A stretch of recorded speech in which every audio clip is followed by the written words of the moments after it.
Com tots els dies, Caterina baixa al riu amb la safa de la roba bruta fins a dalt. El seu marit, del gremi dels carnissers, era capaç de canviar-se fins a 5 vegades la roba. Tots els dies li havia de tindre ben preparadets i plegadets els seus pantalons i les seves camises per a quan ell volguera disposar d'ella.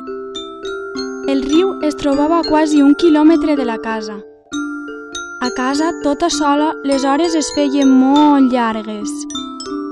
Ella i el seu marit no havien pogut tindre fills encara, i ja feia 3 anys que es casaren. No hi parlaven d'açò. No hi parlaven de res, normalment. Per això li agradava de gaudir del passeig fins al riu, de trobar-se amb la gent i fer un barret per xerrar les darreres notícies que es comentaven al poble.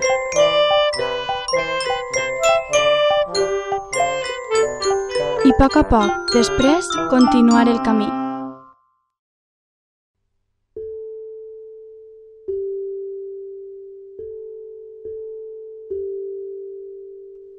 El riu era el lloc del món que a ella li semblava més bonic.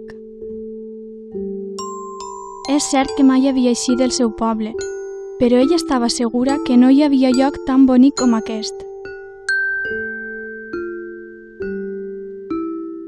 Els reflexos del sol encenien 1000 llums en un salt d'aigua.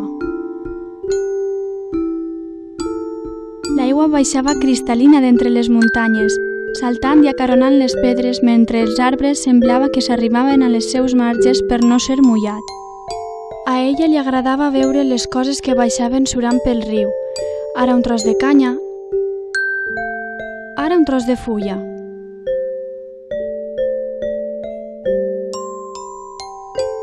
O un matoll sec que la corrent ha arrencat i arrastra a poc riu avall.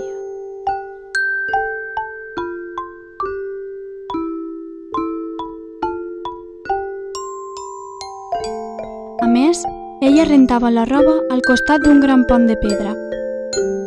Deien que aquest havia sigut manat a construir per Jaume I quan va conquerir aquestes terres. Això diuen.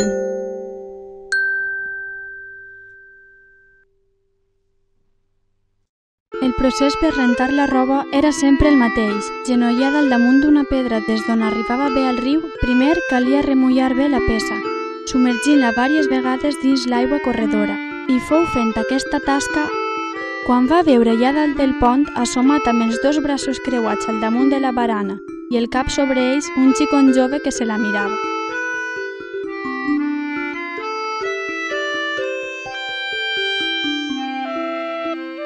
El jove la seguia mirant amb un somriure al rostre. Semblava divertir-se amb l'estranyesa de la xicota. Afalagada per l'interès del jove, però amb por per si algú la descobria mirant un desconegut, en part continuant la feina. S'adonà que li havien pujat els colors. Quan en passar una estoneta va alçar la mirada per veure si encara estava al seu observador, ja no va veure ningú. Algun comerciant que entrava a la ciutat i s'havia parat un moment, va pensar en part per a si mateix. I en la bugada llaneta s'havia el pol al cap i m'emprengué el camí cap a casa.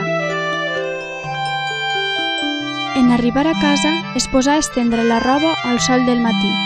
El vent jugava amb les camises penjades amb el seu balanceig. A Caterina també li agradava veure aquest moviment i l'olor que se li quedava a les mans, a sabó de romer que ella mateixa feia a casa, després d'haver llevat la roba. Aleshores, va escoltar com es tancava la porta del mas.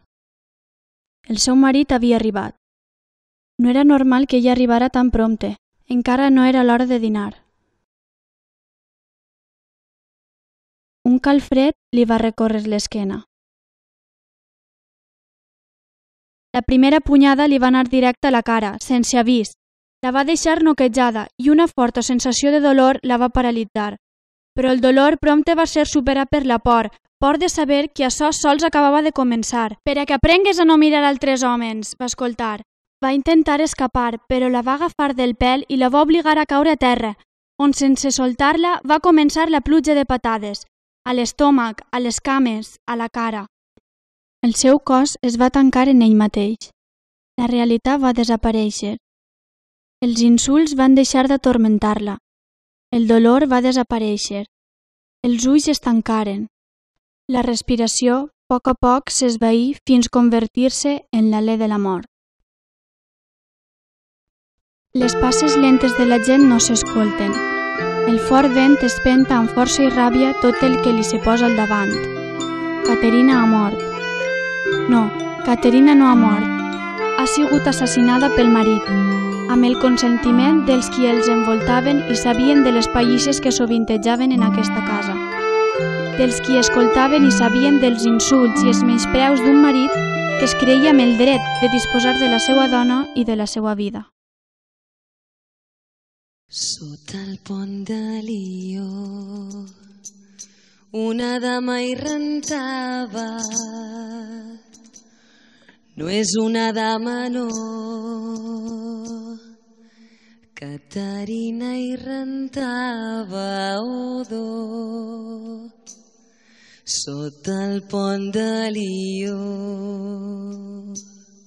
Passaren 3 galants, 2, 3 la saludaren i el més petit digué: no digueu res a la dama, odor, sota el pont de Lió. Que si en tingués marit seria castigada i al cap d'un ratet la sogra l'ha cridada odor sota el pont de Lió.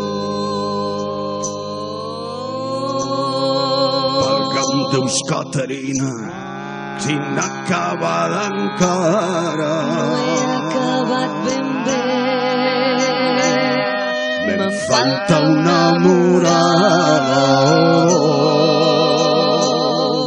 sota el pont de Lió. No haguessis xerrat tant, l'hauries acabada quan casa seu ha estat. El marit ho explicava odor sota el pont de Lió. L'agafa per un braç i encambra la